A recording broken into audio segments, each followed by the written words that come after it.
Yes, very good evening to all of you students. This is the first lecture. ये पहला lecture रहेगा हम कक्षा 11वीं रसायन विज्ञान का, है ना। कक्षा 11वीं रसायन विज्ञान का पहला लेक्चर है ये। और सबसे पहले तो आप ये समझ लें कि अभी कक्षा 10वीं को पास करके जो बच्चे आए हैं वो अलग अलग स्ट्रीम में जा रहे हैं, कुछ कॉमर्स में जा रहे हैं, कुछ यहाँ साइंस में आ रहे हैं। तो साइंस में आप लोगों के पास दो ब्रांचेज हैं, है ना, मैथ्स और बायोलॉजी, जीव विज्ञान वाली। तो मैथ्स पढ़े या जीव विज्ञान पढ़े, आपको दोनों में ही क्या पढ़ना है, रसायन, या उसको इंग्लिश में केमिस्ट्री बोलते हैं। केमिस्ट्री आप लोगों को उसमें पढ़नी है। अब जो है यहाँ पे केमिस्ट्री में एक तरीके का ये जो है बेसिक मूलभूत तरीके का विज्ञान, यानी कि इसमें विज्ञान के सभी पार्ट आ जाते हैं। और ये जो है 3 ब्रांच में बटा हुआ है। खासतौर पर रसायन विज्ञान जो है वो 3 भागों में बटा हुआ है। कौन कौन से?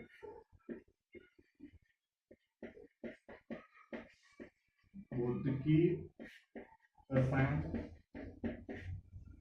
दूसरा है अकार्बनिक रसायन,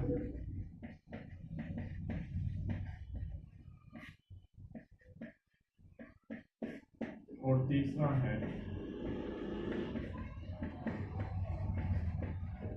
कार्बनिक रसायन विज्ञान। इस तरीके से 3 भागों में बटा हुआ है। रसायन विज्ञान की कुल मुख्य रूप से 3 भाग रहेंगे आप लोग। इसके अलावा भी और ब्रांचेस और होती है, पर अभी जो है शुरू के चैप्टर्स रहेंगे वो भौतिक रसायन विज्ञान के रहेंगे, देन उसके बाद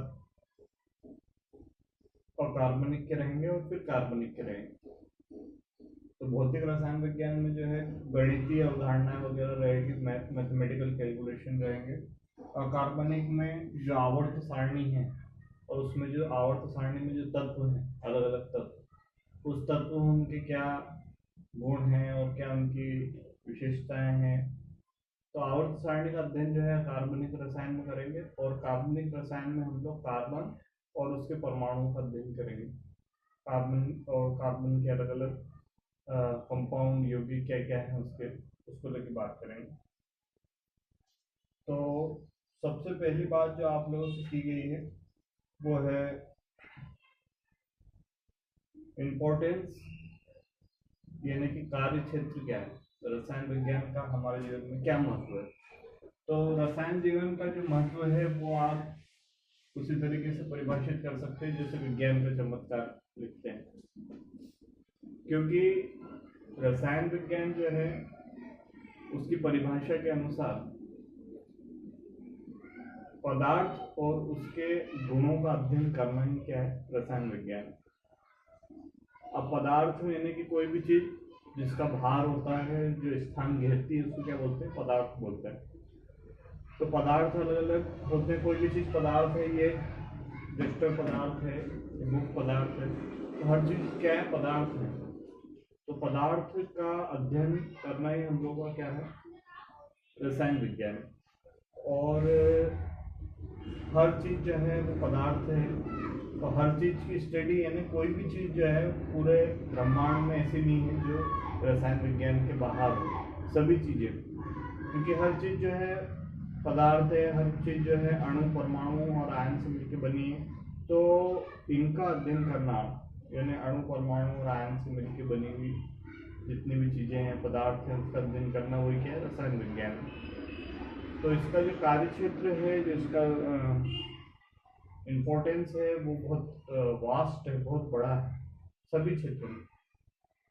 भले आप बात करें चिकित्सीय क्षेत्र में, जितनी भी दवाइयाँ बनती है सभी केमिस्ट्री के केमिकल फार्मूले के आधार पर ही बनती है। रसायन विज्ञान के मूलभूत सिद्धांतों के आधार पर ही सारी दवाइयाँ बनती, भले वो हार्ट अटैक की दवाई हो, या कैंसर की दवाई हो, या किसी को एसिडिटी हो गई उसकी दवाई हो, या किसी को पैरालिसिस हो गया है ना, या किसी को दर्द हो रहा है, हाथ का कुछ दर्द हो रहा है वगैरह वगैरह, तो पेन किलर जिनको बोलते हैं, तो वो सभी दवाइयाँ जो है चिकित्सा विज्ञान में जितनी बनती है सभी रसायन विज्ञान के मूलभूत सिद्धांतों के आधार पर बनती है। दूसरा कार्य क्षेत्र जो है रसायन विज्ञान का वो सबसे बड़ा है एग्रीकल्चरल, कृषि के क्षेत्र में। कृषि के क्षेत्र में आप देखते हैं कि अलग अलग तरीके के पेस्टिसाइड आते हैं। पेस्टिसाइड मतलब कि जो कीट हों उनको मारने के काम में आते हैं। तो वो सभी पेस्टिसाइड जो हैं उन सभी का निर्माण भी किसी की हेल्प से होता है। उन सभी पेस्टिसाइड्स का निर्माण भी रसायन विज्ञान की हेल्प से होता है। और उसके अलावा पेस्टिसाइड के अलावा आप समझते हैं कि इंसेक्टिसाइड वगैरह आते हैं, फर्टिलाइजर आते हैं, उर्वरक जिनको बोलते हैं। तो ये सभी उर्वरकों का निर्माण भी हम लोग रसायन विज्ञान में करते हैं, जिससे कि जो भूमि है उसकी उपजाऊ क्षमता को बढ़ाया जा सके और ज़्यादा मात्रा में और अच्छी मात्रा में फसल जो है उत्पादन हम लोग ले सकें। तो उन सब के लिए भी ये बहुत इम्पोर्टेंट बात रहती है। उसके अलावा बात करें तो औद्योगिक क्षेत्र में आप क्या समझते हैं कि बहुत बड़ा औद्योगिक क्षेत्र है। अलग अलग उद्योग, कपड़ा उद्योग है, प्लास्टिक उद्योग है, आपका कहना चाहिए कि ऑटोमोबाइल उद्योग है। ऑटोमोबाइल मतलब जिसमें मोटरसाइकिल वगैरह के कल पुर्जे वगैरह बनते हैं, तो उन सभी उद्योगों में भी इसका बहुत बड़ा रोल रहता है।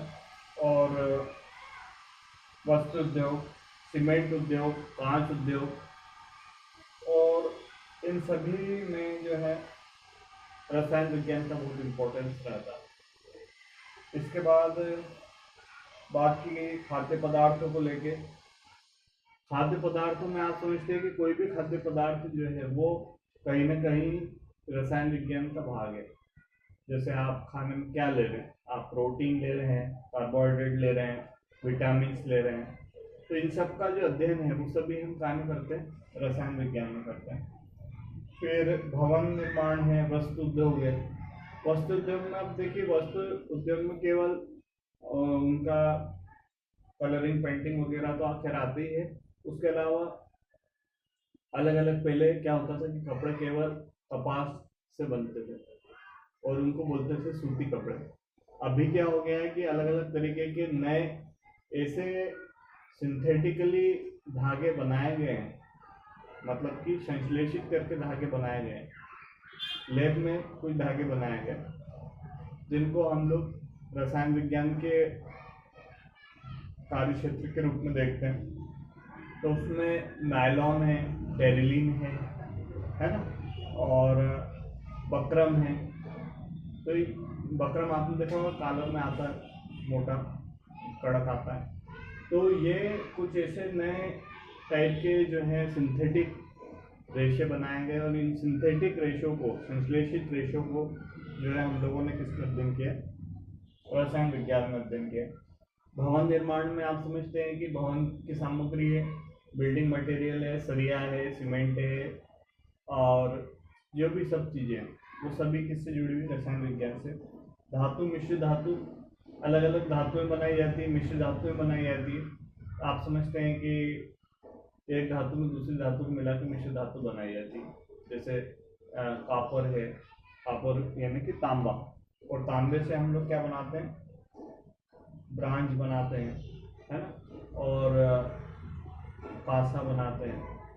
तो ये सब जो है पीतल जिसको बोलते हैं, पीतल बनाना है आपको, पीतल, कॉपर और निकेल को वगैरह को मिला के बनाया जाता है।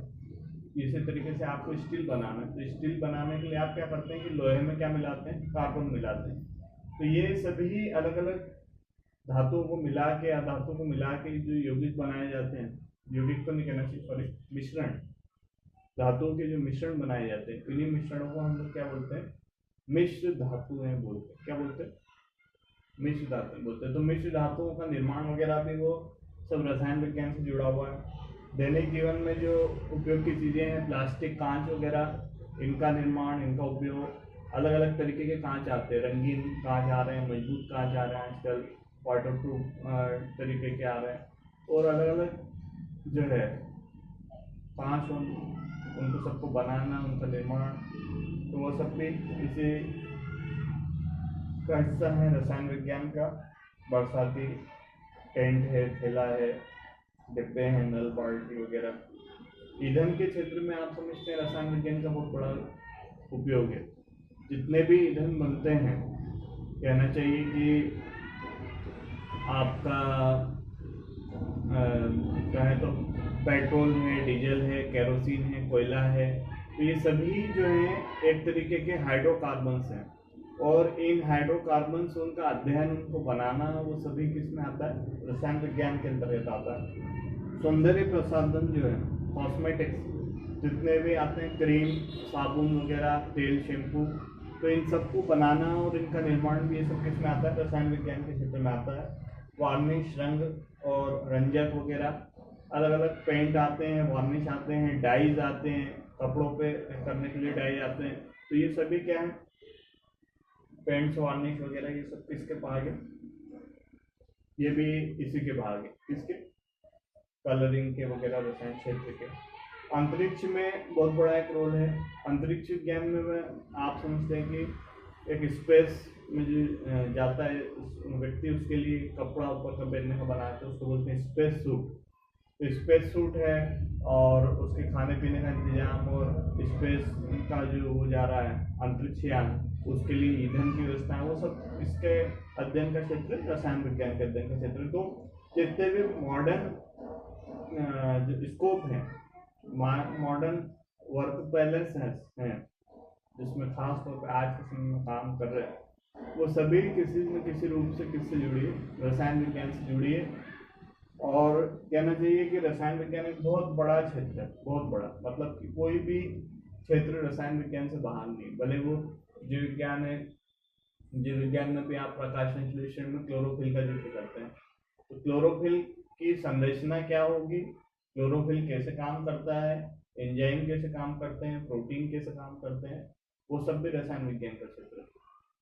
मैथ्स की कैलकुलेशन तो, मैथ्स तो वैसे कोई सब्जेक्ट है नहीं, एक मैथ्स एक भाषा है, तो वो भाषा का भी इस्तेमाल इसमें होता रहता है। अभी आएंगे बहुत सारे कैलकुलेशन आएंगे, है ना।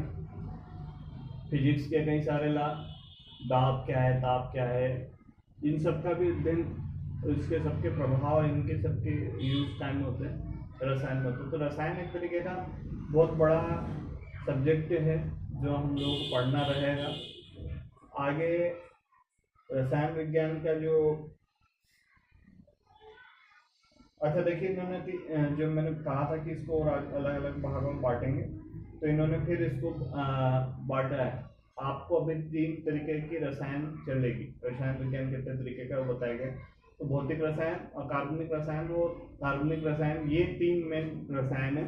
इसके अलावा 3 और हैं, उसमें एक है जीव रसायन, या बायोकेमिस्ट्री उसको बोलते हैं इंग्लिश में, जीव रसायन, और विश्लेषणात्मक रसायन, और व्यवहारिक रसायन।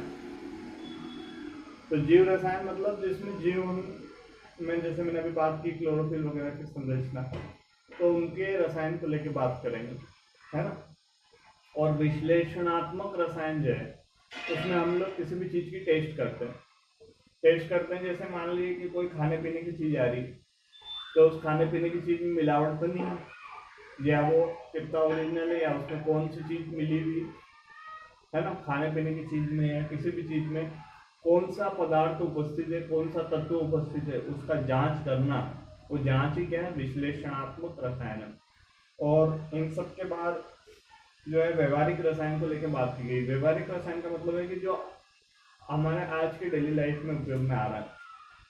जैसे अभी हम लोगों की बात चल रही थी कि आप उर्वरक का निर्माण कर रहे हैं, फर्टिलाइजर का निर्माण कर रहे हैं, या सीमेंट उद्योग में काम कर रहे हैं, तो ये सभी जो है अप्लाइड केमिस्ट्री या व्यवहारिक रसायन का पार्ट है।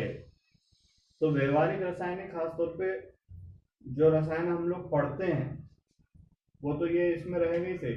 और व्यवहारिक रसायन मतलब कि जो आज हमको डेली लाइफ में ज़रूरत है कि हम किस तरीके से मिश्र धातु बनाएंगे वगैरह, तो वो सबका जो लिखित ज्ञान है उसका उपयोग करना ही क्या है, व्यवहारिक रसायन। तो व्यवहारिक रसायन की बहुत आज हम लोग के क्लोज है और इसका बहुत बड़ा पार्ट है। इसके बाद में देख रहा हूँ रासायनिक संयोग के नियम दिए हुए, लॉज ऑफ केमिकल कॉम्बिनेशन, है ना। तो रासायनिक संयोग के क्या नियम है, कुछ महत्वपूर्ण नियम है, 4-5 नियम है, उसको लेके मैं एक के बाद एक चर्चा करूंगा। सबसे पहले पेज नंबर 6 पे दिए हुए हैं, आप लोग को देखिएगा। सबसे पहले दिया हुआ द्रव्य संरक्षण का नियम। क्या दिया हुआ, द्रव्य संरक्षण का नियम। द्रव्य संरक्षण का नियम क्या है और ये क्या कहता है उससे समझ लीजिए। द्रव्य संरक्षण का नियम ये कहता है कि द्रव्य को न तो उत्पन्न किया जा सकता है, नहीं उसको क्या कर सकते, नष्ट कर सकते हैं। किसी भी रासायनिक परिवर्तन में द्रव्य को न तो उत्पन्न किया जा सकता है, नहीं क्या कर सकते, उसको नष्ट कर सकते हैं। जैसे मान लीजिए कि आप दूध से दही बना रहे हैं, आप दूध से दही बना रहे हैं, तो क्या समझते हैं कि जितना आपने दूध लिया उतना ही क्या बनेगा, दही बनेगा। जितना वेट दूध का था उतना ही क्या बनेगा, दही बनेगा। तो दूध बीच में कहीं गायब नहीं होगा, है ना। इसी तरीके से आप कोई भी चीज जलाते हैं तो आप मुझे बताइएगा, है ना, कि उसका द्रव्यमान कम होता है। जैसे आपने लकड़ी को जलाया तो लकड़ी मान लो कि 50 किलो की लकड़ी थी, तो 50 किलो लकड़ी को आप जलाओगे तो उससे जो राख बनेगी क्या वो 50 किलो रहेगी, कम हो जाएगी। राख का वजन बहुत कम आता है। तो क्या फिर यहाँ पे द्रव्यमान संरक्षण का नियम फेल हो गया, ये आप मेरे को बताना, ठीक है ना। ये आप लोग के लिए क्वेश्चन है। उसके अलावा भी बहुत सारे जो है एग्जाम्पल हम लोग ले सकते हैं। तो कोई भी रासायनिक अभिक्रिया में द्रव्य को न तो उत्पन्न कर सकते हैं, नहीं हम उसको क्या कर सकते हैं, नष्ट कर सकते हैं। यही क्या है, द्रव्यमान संरक्षण का नियम। इसको लेके लेजोवियर ने ये, है ना, लेवोजियर नाम का जो साइंटिस्ट था, उन्होंने ये ला दिया था, ये नियम उन्होंने ले दिया लेवोजियर ने। और लेवोजियर के जो नियम था उसको प्रूव करने के लिए कुछ लोगों ने अपना प्रयोग भी किया। उसमें से एक प्रयोग है जो है लैंडोल्ट का प्रयोग। किसका है, लैंडोल्ट का प्रयोग। लैंडोल्ट का प्रयोग क्या था और लैंडोल्ट का प्रयोग क्या है वो समझना है द्रव्यमान संरक्षण के नियम के संदर्भ में। तो लैंडोल्ट का जो प्रयोग था उसमें उन्होंने एच आकार की ऐसी ऐसी ट्यूब ली,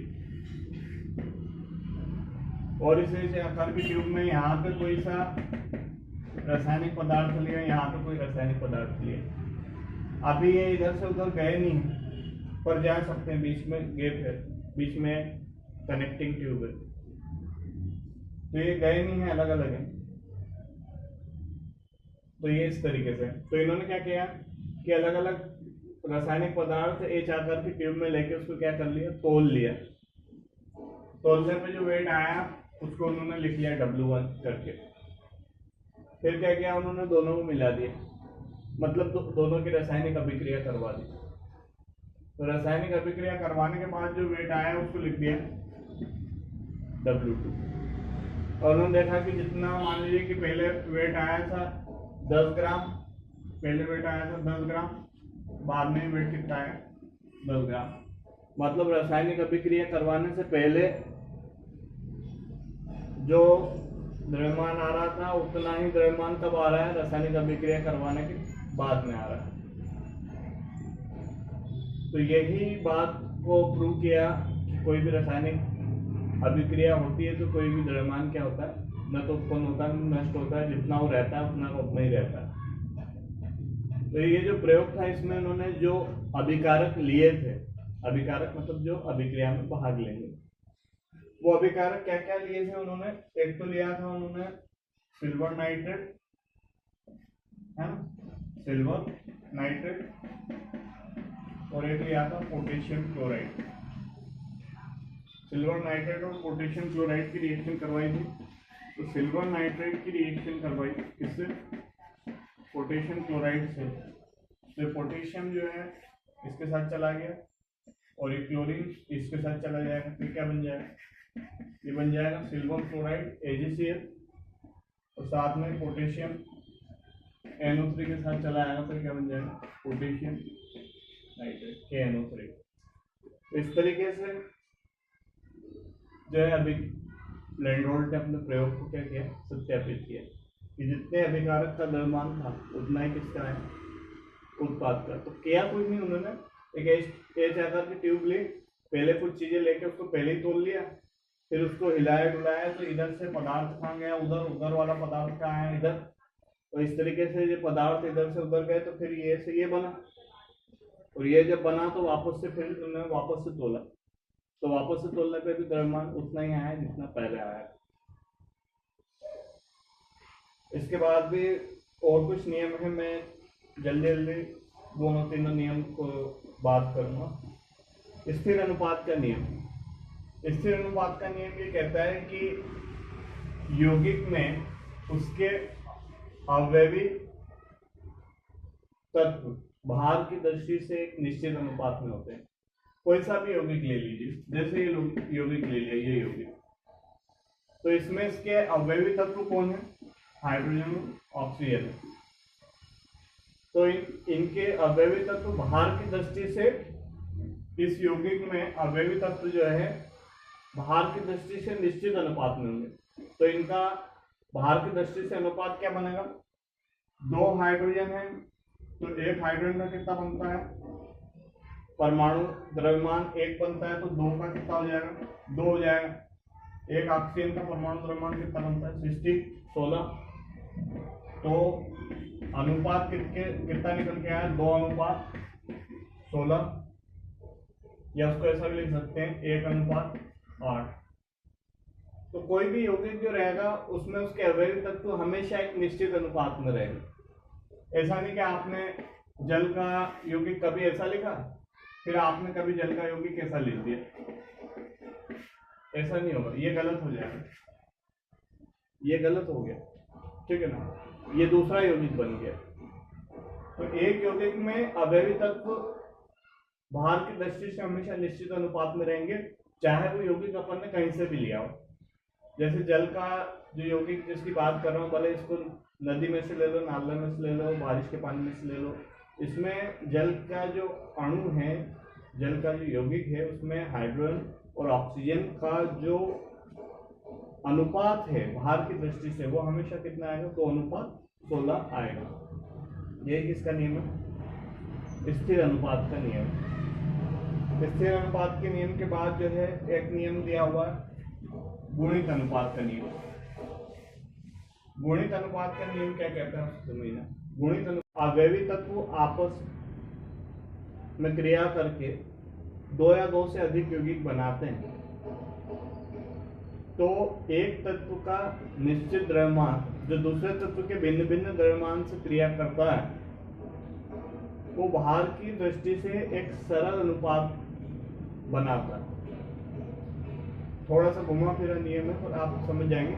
ये बस ये कहना चाह रहे हैं कि यदि 2 तत्व आपस में क्रिया करके 2 से ज्यादा यौगिक बनाते हैं, तो उनका भी यौगिक में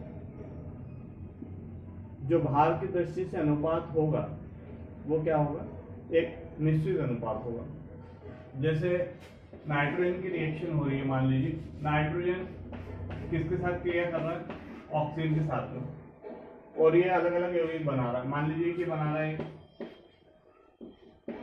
N2 बना रहा है, फिर बना रहा है NO बना रहा है, N2O3 बना रहा है, N2O4 बना रहा है, N2O5 बना रहा है ना। ये आपका नाइट्रस ऑक्साइड हो गया, nitrogen dinitrogen trioxide, dinitrogen tetroxide, dinitrogen pentoxide, इनके नाम। तो इनमें अवयवी तत्व कौन कौन है, नाइट्रोजन और ऑक्सीजन। तो इनका अनुपात भार की दृष्टि से निकालें। एक नाइट्रोजन का परमाणु क्रमांक 7 होता है, तो उसका परमाणु भार कितना हो जाएगा, 14, और 2 नाइट्रोजन है तो उनका परमाणु भार कितना हो जाएगा, 28। एक ऑक्सीजन का परमाणु भार कितना होता है, 16। इसका एक नाइट्रोजन का परमाणु क्रमांक होता है 7, तो इसका परमाणु भार कितना हो जाएगा? 14। ये एक ऑक्सीजन है, एक ऑक्सीजन का परमाणु भार कितना चलता है? 16। इसका कितना चलेगा वापस से? 28। 3 ऑक्सीजन का कितना हो जाएगा? 16 16 32 और 16 48। इसका कितना हो जाएगा? इसका तो वापस 28 हो जाएगा। 16 32 16 48 और 16 64। और ये कितना हो जाएगा? 28 और 16 पंजे 80। तो ये अनुपात आए। इसको थोड़ा सा और अपन सरल करते हैं, इसको अपन 2 से डिवाइड कर दें, तो ये कितना हो जाएगा? 14:16 16 नहीं, ये कितना हो जाएगा? 8 हो जाएगा। ये कितना हो जाएगा? 14:16। ये कितना हो जाएगा? इसको यदि 2 से डिवाइड कर दो, इसको नहीं किया, इसको ऐसा का ऐसा ही लिख दिया, इसको 2 से डिवाइड कर दो तो कितना हो जाएगा? इसको 2 से डिवाइड कर दो तो कितना हो जाएगा? और इसको 2 से डिवाइड कर दो तो कितना हो जाएगा?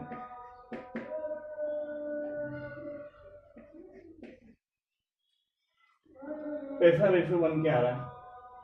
तो नियम आ रहा है कि नहीं बराबर, कि जब दो तत्व आपस में क्रिया करके 2 से अधिक यौगिक बनाते हैं, 2 या 2 से अधिक यौगिक बनाते हैं, तो एक तत्व का निश्चित द्रव्यमान, नाइट्रोजन का निश्चित द्रव्यमान दूसरे तत्व के भिन्न भिन्न द्रव्यमान से क्रिया करता है, तो वो इस स्थिति में एक सरल अनुपात में, एक सरल गुणित अनुपात में रहते हैं, है ना। तो देखो आपके एक तत्व का निश्चित द्रव्यमान दूसरे तत्व के भिन्न भिन्न द्रव्यमान से क्रिया कर रहा है, तो एक सरल अनुपात जो है उत्पन्न कर रहे हैं। कैसा? 8 × 8 8 दूनी 16 8 3 24 8 4 32 8 अपना 40। तो एक सरल गुणित अनुपात में ये रहते हैं। तो ये हो गया गुणित अनुपात का नियम। इसके बाद एक नियम और हम बात करेंगे, वो है हम लोगों का गैलुसेक का नियम। गैलुसेक का नियम ये कहता है, ये बिल्कुल वैसे ही नियम है जैसा स्थिर अनुपात का नियम था, वैसा का वैसे गैलुसेक का नियम है। गैलुसेक का नियम ये कहता है कि यदि गैसें आपस में क्रिया करें, मान लीजिए कि कोई गैस होंगी आपस में क्रिया करे, यदि गैसें आपस में क्रिया करें तो उन गैसों के आयतनों में सरल अनुपात होता है। सरल अनुपात का मतलब यह है कि इसका आयतन उसके आयतन से डिवाइड हो सकता है, भागित हो सकता है ना, भागित हो सकता है या गुणित हो सकता है। ठीक है, तो यदि गैसें आपस में क्रिया करती है तो उनके आयतनों में अनुपात के साथ सरल, जैसे हाइड्रोजन और ऑक्सीजन क्रिया कर रहे हैं, तो यदि ये 2 लीटर है, इसका आयतन 2 लीटर है, तो ये भी कितना क्रिया करेगा? 2 करेगा। या फिर ये 4 भी कर ले तो भी ठीक है, पर ऐसा नहीं होगा कि ये कितना करे, ये 2 लीटर है और ये 3 लीटर है, तो फिर सरल अनुपात कहाँ रहा, है ना, क्योंकि 3 को हम 2 से भागित नहीं कर सकते। तो जब भी गैसें आपस में क्रिया करती है तो उनके आयतनों में अनुपात कैसा होता है? एक सरल अनुपात होता है। और आगे उन्होंने बोला कि यदि उससे बनने वाली गैस भी क्या हो, उससे बनने वाला पदार्थ भी गैस हो, तो उसका आयतन भी बनने वाली गैस, क्रिया करने वाली गैसों के आयतन के साथ कैसा अनुपात में रहेगा? सरल अनुपात में रहेगा।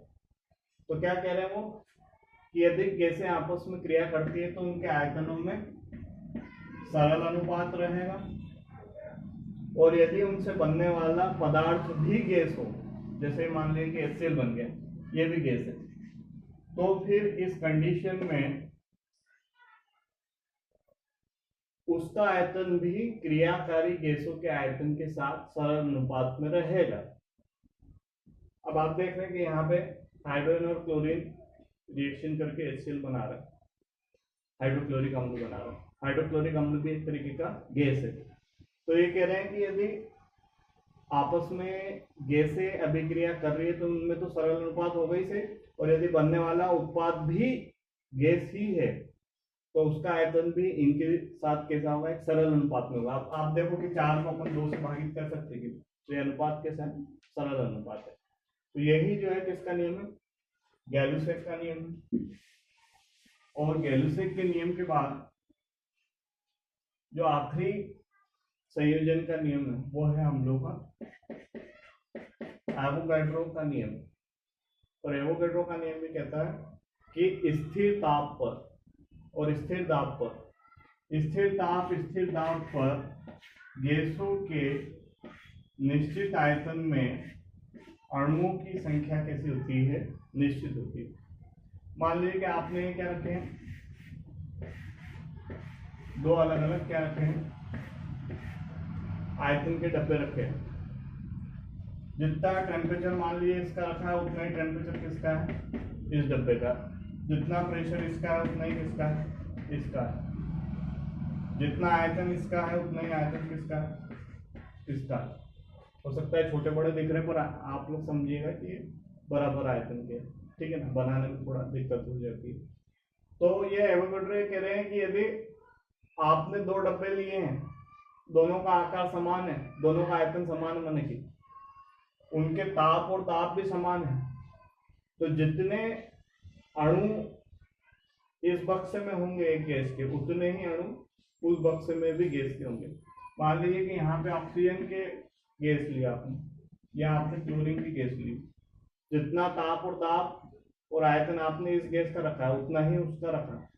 तो जितने अणु ऑक्सीजन के यहाँ पे होंगे उतने ही अणु किसके होंगे, उस वाले के भी होंगे, ठीक है। तो यही किसका नियम है, एवोगैड्रो का नियम है।